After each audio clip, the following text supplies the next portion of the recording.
Great afternoon. I've heard some kind of crazy things floating around, ideations that I want to clear up right away about what it takes to walk this path, okay? I mean, I've heard some like really, really crazy ideas going around about being celibate, about, do you have to leave your friends and families? And I mean, crazy stuff. No, you don't leave your friends and families. This is not a cult, okay? You don't cut off your ties with your friends unless you're out there doing drinking and drugging and stuff, and drinking and drugging is not allowed on this path, okay? If those are the kind of friends you have, then yes, okay? But bottom line on that. But, no, friends, family, of course not. Why would you cut ties with them? Why would you think that's needed? Okay? As far as celibacy, if you're in normal life things, and you're not going to realization, if you don't have a Kundalini awakening, you're in normal life, why? Okay? If you have a Kundalini awakening, that's something different. If you have a Kundalini awakening and you're with somebody else, they need to know their Kundalini can activate if you're having sexual relations, okay? If you're 100% geared towards realization, okay, then yes, celibacy is the best modality. But most people are not going to get to realization in a lifetime. It takes a lot of years. You have to have an active Kundalini, and that takes at least 30, 40 years. Okay? It's a long process. It's not going to happen in a year. Okay? And as far as these ideations is, I'm leaving Maya.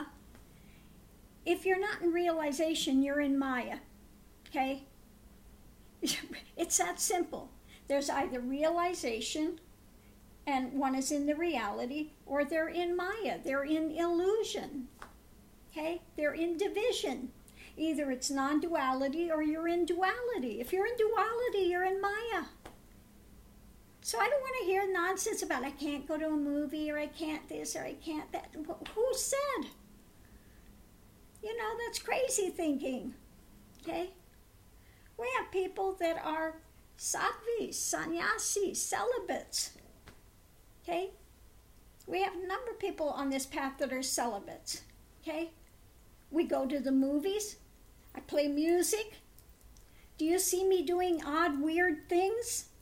I've been a celibate for a lot of years. Okay? You don't have to wear special clothes. You don't have to, you go to the movies. Of course, you don't drink, you don't drug.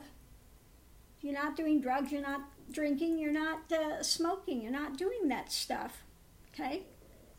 But it doesn't mean you don't have a normal life. As far as being a vegetarian, no. Especially if you have Kundalini active, then you need to have grounding. If you don't have active Kundalini, you want to be a vegetarian, be a vegetarian, okay? This path, again, it's on you. You're the one that has to walk it. Okay? You're the one that has to deal with the consequences of your actions. Okay? But I want to clear the air with some of these erroneous nonsense ideations I'm getting back that I'm hearing people are talking about. And I'm going, where the heck is this coming from? Okay? No, you don't leave your family and friends. This is not a cult. Cults want to separate you from family, from friends. They want to cut all those ties. No, there's absolutely no reason for that. 100% not. Okay? I mean, watch the content of the movies you're going to. Okay? But no, you can watch movies, you watch TV, you live a basically normal life. Okay? You want to go dance? Go dance. Want to play music? Play music. Okay?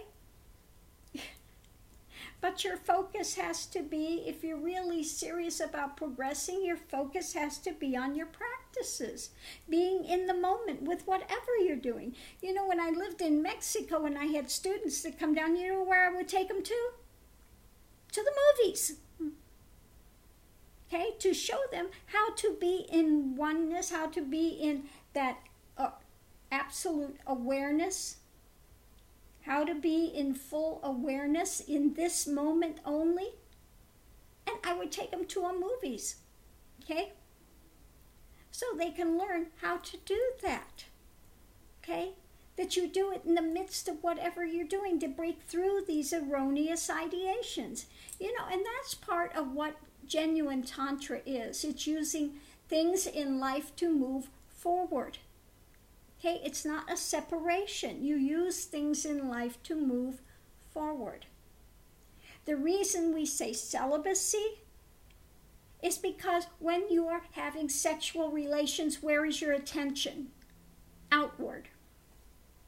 Your focus is outward, on body, on partner, on, pleasure, all those things, rather than your focus being inward. Okay? And you can't have focus in two directions at once. Okay? So that's why, that's why. Again. But no. You don't, this idea that I have, what was it? That it was, I have a distaste for Maya. But can I this, can I this, can I? Then there's no distaste for Maya. Okay, that's ridiculous notion. Okay. Do you really think you're ready for this path? Really? Do you think you have enough maturity? Because you've got a lot of really vague ideations which are all over the map, which none of them hold water for here at all. I think you've read too many books, and you've concocted this ridiculous fantasy of what it is in your head, and it's nothing like that, nothing at all. Okay? So again, you walk the path by yourself, you stay in the practices in every moment, you bring it into your daily life. You're not going off to the Himalayas to sit on a rock somewhere. You have to be able to live your life where you're at. And it's not moksha. It's not genuine moksha liberation if you can't do it in the midst of your daily life. If you have to be on a rock somewhere in the Himalayas for it to be still, then it's not still. Then it's manufactured, okay? That's why I say you have to do it in the midst of your life where you're at, okay? Not some manufactured setting for it, okay? That's why I don't have a physical ashram where you come to. I don't want a manufactured setting. You have to do it in the midst of daily life where you are, what you encounter normally in normal society. Some people say, I want to take sannyas. Why? Because they want to run away. They don't want any responsibility. I want to go live in an ashram and they're going to take care of me and I don't really have to do anything. I have no real responsibilities. Well, You have real responsibilities. You have to take care of your responsibilities in the world. If you are in a marriage, you have children, you have to take care of your children. You can't abdicate your responsibility and run away and then say, I'm being spiritual. Okay? I don't want to hear about any of this nonsense about this sexual tantra bullshit where they have family and they go, I can run over and have sex and I'm being spiritual. No, you're not. Okay? So I just want to clear up a bunch of mistaken notions that I see floating around, and I'm just going, where is this nonsense coming from? Okay? Where is this nonsense coming from? Okay? So again, no. I just want to clear the air and think about things. Before you jump into a path, you need to check what's there. what's expected, okay? And if you're ready for it or not, if you can hang or if you can't, okay? Because people that come on this path, if they stay immersed in the practices, they can get an awakened Kundalini. And once it's awakened, it does not close, okay? It's not afterwards decide, oh, no, I don't like this. This is scary. I've got too much stuff coming up that I've got to... Then don't do this path, okay?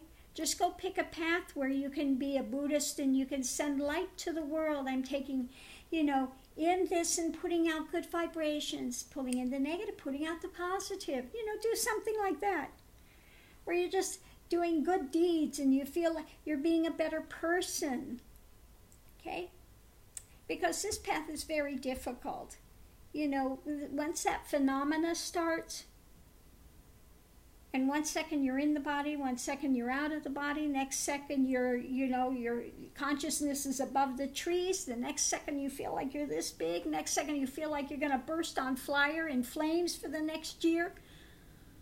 No, this is not a path for everyone. This is not a path for everyone. Again, you have to want realization more than the next breath, and you have to be willing and able to stay grounded, to go through these experiences of phenomena without going off a deep end. That's why it's said in all of the texts, if you do Kundalini, you need to have a good guru. You need to have somebody that knows what they're doing, because it can be madness and death otherwise. There's a reason they give that caveat. You don't do it on your own. Because you need somebody that's already gone the way, that can tell you how to ground, can walk you through it when you get to these difficult points. Okay? You have to have a support system, but nobody can do it for you. You have to walk the journey yourself. So I'm going to leave this here. Hopefully that has cleared the air a bit to get rid of some of these ideations, about Maya. Maya means illusion, okay? You're in the dream state. You're in Dvaita. You're in Maya, okay? Thinking that you are the body and thinking that you are this limited form, okay? That's Maya, okay? So I'm going to leave this here. Hopefully this has cleared the air in some degree, and thank you for everyone for tuning in. Have a great afternoon. See you online.